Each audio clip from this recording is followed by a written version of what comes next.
अस्सलाम वालेकुम, welcome to my YouTube channel maths by KH. आज हम इस वीडियो के अंदर एनटीएस, गैट, नेट, हैट या फिर एचईसी के जो पेपर्स होते हैं उनमें जो क्वांटिटेटिव रीजनिंग का पोर्शन रेशियो या प्रोपोर्शन से लिया जाता है उसके कुछ क्वेश्चंस को डिस्कस करेंगे। सबसे पहला हमारे पास एमसीक्यूज है कि solve for n when 4 by n is equal to 8 by 5। अच्छा देखें, यहाँ पे आपने क्या काम करना है, जस्ट आप लोगों ने n की वैल्यू फाइंड करनी है। तो ये बड़ा सिंपल सा क्वेश्चन है। हम ऐसे करते हैं, इन दोनों फ्रैक्शंस का हम रेसिप्रोकल ले लेते हैं सबसे पहले। ठीक है, रेसिप्रोकल जब आप लोग लेंगे तो ये 4 बाय n की बजाय n बाय 4 हो जाएगा और ये इक्वल आ जाएगा 5 बाय 8 के।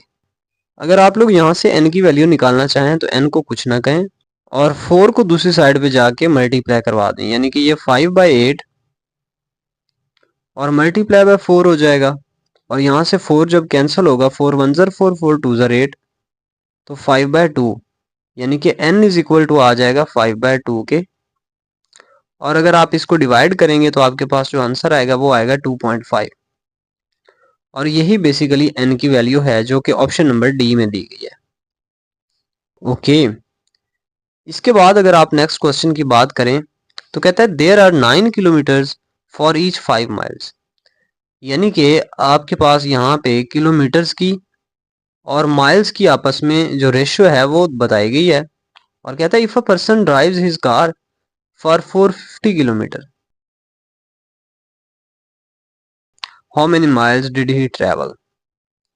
यानी कि इस क्वेश्चन को समझने का अगर आप मैं आसान तरीका आपको समझाऊं तो वो ये है कि जैसे आपके पास फर्ज कर लें दो बंदे हैं, एक जो है ना अगर वो 9 किलोमीटर का सफ़र करता है तो दूसरा 5 माइल्स का सफ़र करेगा। इसी तरीके से अगर वही पहला बंदा 9 की बजाय 450 का कर लेगा तो दूसरा बंदा बताएं वो कितना सफ़र करेगा। इस क्वेश्चन को वैसे दो मेथड से समझा जा सकता है, एक तो सिंपल प्रोपोर्शन सिंपल रेशो से भी, और दूसरे नंबर पे इसके ऊपर डायरेक्ट या फिर इनडायरेक्ट यानी कि इनवर्स का रिलेशन जो है वो अप्लाई करके भी।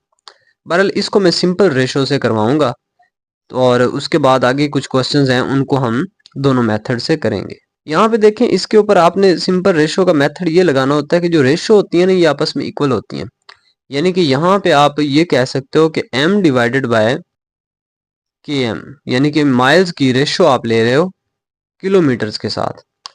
तो ऊपर आपने माइल्स लिखने हैं, यानी कि मैं यहाँ पे x और इसके सामने जो आपके पास रेशो है 450 की, इसको आप डिवाइड करोगे, इक्वल लगाओगे और ये 5 बाय 9 के इक्वल होगा। अच्छा, ये आपको कैसे पता चलेगा कि आपने माइल्स ऊपर लिखने हैं या फिर किलोमीटर?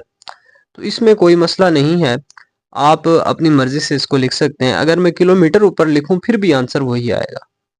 ठीक है, बस ये ख्याल रखना है कि अगर आपने इस साइड पे माइल्स की वैल्यू को ऊपर लिखा है तो दूसरी साइड पे भी माइल्स की वैल्यू को ऊपर लिखना है।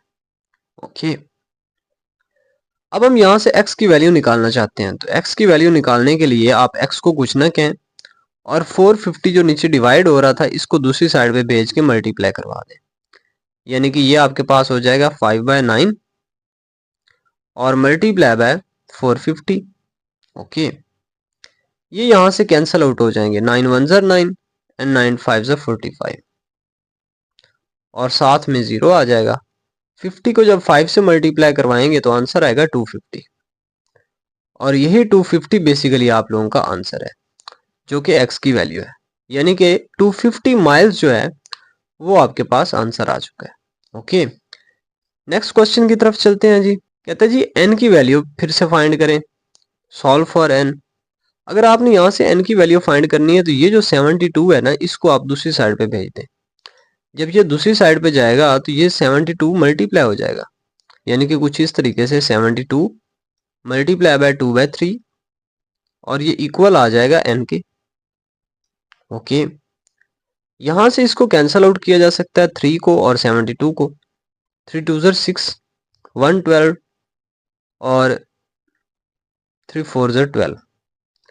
अब ये आपके पास 24 को जब 2 से मल्टीप्लाई करेंगे तो ये आपके पास आ जाएगा 48, यानी कि n की वैल्यू जो है वो बेसिकली आपके पास 48 आ जाएगी, जो कि ऑप्शन नंबर बी में आपके पास आंसर गिवन है।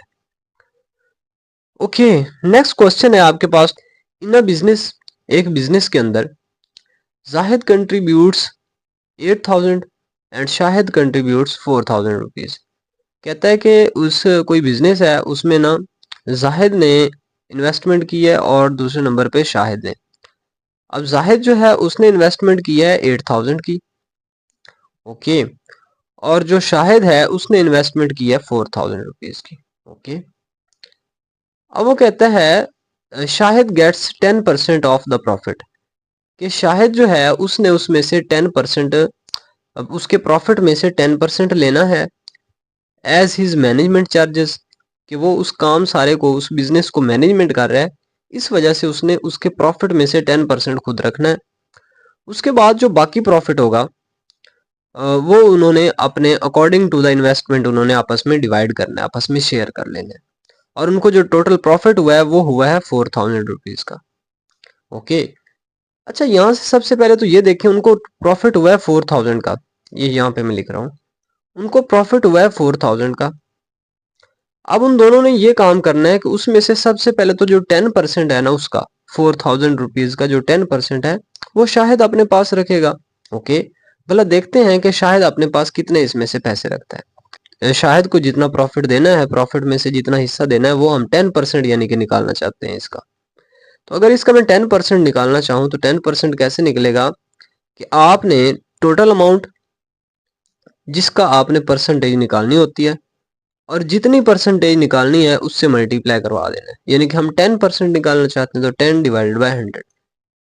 अब दोबारा से सुन ले, आपने जिस भी वैल्यू का 10% या 80% जो भी निकालना हो, आपने उस वैल्यू को उतने ही नंबर की परसेंटेज से मल्टीप्लाई करवा देना है। यानी कि मैंने निकालना था 4,000 का 10%, तो मैंने 4,000 को 10% से मल्टीप्लाई किया, यानी कि ये 10% का मतलब है 10 डिवाइडेड बाय 100, ओके।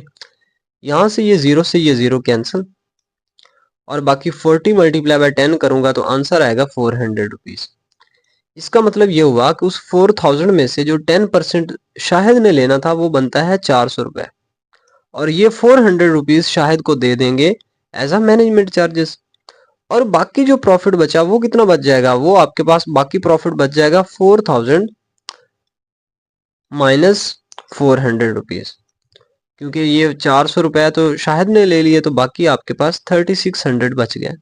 और ये 3600 जो प्रॉफिट है अब ये इन दोनों को डिवाइड होगा और अकॉर्डिंग टू देयर शेयर इनको डिवाइड करना पड़ेगा। अब इनको अगर इनकी जो यहाँ पे उन्होंने जो आपके पास ये वैल्यू इनकी दी हुई है, इसकी हम इसकी सिंपलेस्ट फॉर्म निकालेंगे।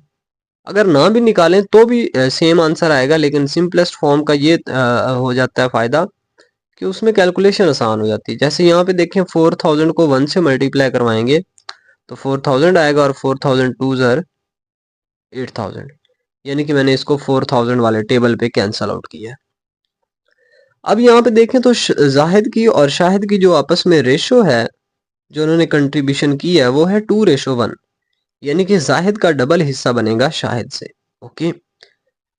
अच्छा, यहाँ पे ना एक फार्मूला यूज होगा शेयर का, ठीक है, जिसको आपने याद रखना है। बाकी जो क्वेश्चंस होंगे इसमें तो आसानी से पता चल रहा है साफ यहाँ से रेशो से कि इसमें से एक हिस्सा यानी कि डबल हिस्सा जो है वो देना है आप लोगों ने जाहिद को, और एक हिस्सा देना है शाहिद को।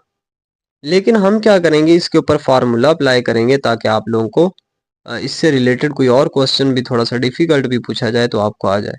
वैसे मेरे ख्याल में इससे ज़्यादा और डिफिकल्ट हो नहीं सकता, जो आपसे पूछा जाए ये भी काफ़ी डिफिकल्ट ही है। शेयर ऑफ जाहिद, जाहिद का जो शेयर होगा अगर आपने वो निकालना है तो आपने क्या करना है, यहाँ पे आपने रेशो ऑफ जाहिद लिखनी है, ठीक है, रेशो ऑफ जाहिद।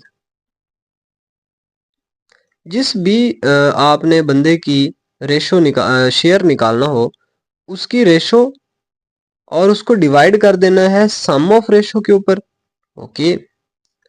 और सम ऑफ रेशो के ऊपर डिवाइड करने के बाद आपने उसको मल्टीप्लाई करवा देना है अमाउंट टू बी शेयर, यानी कि जितनी अमाउंट, वो वाली अमाउंट जो आप उनको डिवाइड करना चाहते हैं, अमाउंट टू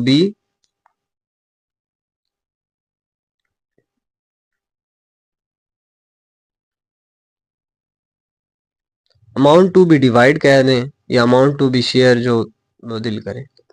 तो ये वाला एक फार्मूला है, जब आपने किसी का शेयर निकालना हो कि उसका कितना हिस्सा बनता है, उसका कितना हिस्सा बनता है, तो तब आप ये वाला फार्मूला लगाते हैं। और जिसका हिस्सा निकालना चाह रहे हैं उसकी ratio divided by sum of ratio और multiply amount to be divided. यानी कि देखें, अगर मैं इस फार्मूला के अकॉर्डिंग यहाँ पे चलूँ तो सिचुएशन कुछ ये बनेगी कि जाहिद का जो शेयर होगा, शेयर ऑफ जाहिद, वो बेसिकली इक्वल होगा रेशो ऑफ जाहिद के, यानी कि रेशो जाहिद की है 2 और divided by sum of ratio लूंगा तो 2 और प्लस 1 यानी कि 3, और इसको मैं मल्टीप्लाई करवाऊंगा अमाउंट टू बी डिवाइड, और अमाउंट टू बी डिवाइड है हमारे पास 3600 रुपीज। ये वाली अमाउंट है जो हमने इनको इसका शेयर निकालना है। ओके, ये यहाँ से कैंसिल कर लें, 3 1 3, अगेन 3 1 3, 3 2 6 और बाकी 2 जीरो इसके साथ। ओके, तो ये आपके पास 1200 को जब 2 से मल्टीप्लाई करवाएंगे तो ये आएगा 2400, और बेसिकली ये वो अमाउंट है जो जाहिद को दी जाएगी उसके शेयर के अकॉर्डिंग। ठीक है, तो ये हमारे पास ऑप्शन नंबर जो बी है इसका राइट आंसर हुआ। Okay, next question, question number 5 है हमारे पास, the ratio of the length of a school ground to its width. कहता है कि एक स्कूल है जिसका ग्राउंड है और उसमें वो कहता है कि उनमें उसकी जो लेंथ और विड्थ की रेशियो है ना उस ग्राउंड की, यानी कि उसमें जो लेंथ है और जो विड्थ है उसके दरमियान जो रेशियो है वो है 5:2। ओके, अच्छा ये थोड़ा सा मैं आपको बताता चलूँ रेशियो में असल है क्या चीज़। Ratio basically two same units की क्वांटिटीज के दरमियान रिलेशन को डिफाइन करता है। ये उनमें जो है उनका मुवाजना करने के लिए उसको रेशियो लिखी जाती है। यानी कि इसका ये कहा जा सकता है कि अगर आपके पास एक ग्राउंड है जिसकी आपके पास लेंथ 5 है तो उसकी जो विड्थ होगी वो 2 होगी। अगर उसकी लेंथ 5 की बजाय हम 10 कर दें तो उसकी जो विड्थ होगी वो भी 2 की बजाय डबल होके 4 हो जाएगी। यानी कि इस तरह का कोई ग्राउंड है जिसमें जो रेशियो है लेंथ और विड्थ की वो है 5:2। ये एक्चुअल अमाउंट को जो रेशियो होती है ये एक्चुअल अमाउंट को नहीं डिफाइन कर रही होती। यानी कि इसमें हमें नहीं पता कि उस ग्राउंड की टोटल लेंथ कितनी है। हो सकता है उस ग्राउंड की टोटल लेंथ 5 ही हो सकता है उसकी टोटल लेंथ 10 हो सकता है उसकी टोटल लेंथ 15 हो। लेकिन ये हमें पता है कि अगर उसकी लेंथ 5 होगी तो उसकी जो विड्थ होगी वो 2 होगी, लेकिन अगर उसकी लेंथ 10 होगी तो उसकी जो विड्थ होगी वो 4 होगी, और अगर उसकी लेंथ 15 होगी तो उसकी जो विड्थ होगी वो 6 होगी। यानी कि इधर उसी हिसाब से विड्थ भी चेंज होती जाएगी। ओके, कहता है कि उसकी लेंथ और विड्थ के दरमियान जो रेशियो है वो है 5:2। इफ विड्थ इज 40 मीटर, अगर उसकी विड्थ को 40 मीटर कर दिया जाए, okay, then the length is, तो आप हमें बताएं कि उसकी लेंथ क्या होगी। इस क्वेश्चन को मैं आपको दोनों मेथड से करवाऊंगा। एक तो सिंपल वो वाला मेथड है जो हमने पहले एक क्वेश्चन पे लगाया है रेशो का, वो भी आप इसके ऊपर लगा सकते हैं। यानी कि इसको आप ऐसे भी लिख सकते हैं, अगर आप यहाँ पे मैं लिखना चाहूंगा लेंथ ओवर विड्थ, ठीक है, रेशो में लिखना चाह रहा हूँ लेंथ ओवर विड्थ की, यानी कि लेंथ की वैल्यू x ऊपर लिखी और डिवाइड करवा दिया 40 के ऊपर।